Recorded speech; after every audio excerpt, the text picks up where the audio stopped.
నీవు అనుగ్రహింపజేసిన బహుమానం కనుక ఈ కుమారుని ప్రభు మీకు ప్రతిష్ఠిత చేస్తా ఉన్నాం. ఆయన రాబోయే తరానికి సేవకుడిగా దీవించి ఆశీర్వదించండి.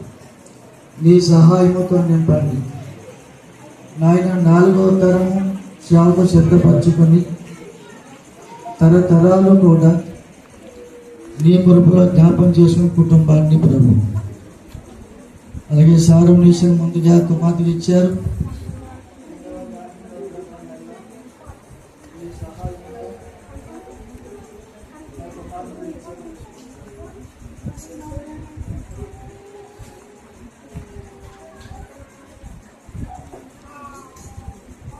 నిర్వహించమని ఈ సమయంలో నాయన రెండవ కార్యక్రమాన్ని సజ్జపరుచుకుంటుండగా ఆ యొక్క ఆహారాన్ని కూడా నిర్దిష్టమైనప్పుడు ఈ రోజు నుంచి నైనా కుమారుడికి అడుగుదల జనశక్తి అనుగ్రహింపజేసి రాబోయే దినాల్లో కూడా ఈ వాక్యం అనే జీవాహారాన్ని కూడా పట్టిస్తున్నానికి అలాగే సమయంలో వల్ల విమోచన వల్ల దీవించి ఆశీర్వదించమని మీ నామాన్ని బట్టి మహిమపరచండి.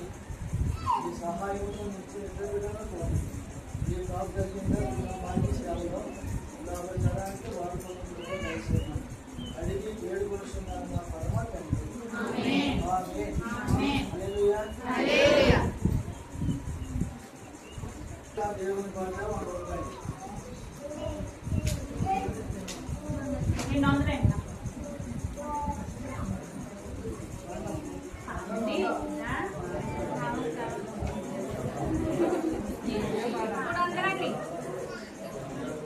ఆ పాట 500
ఆశీర్వదించాలని నామాన్ని బట్టి ఆశీర్వదించండి.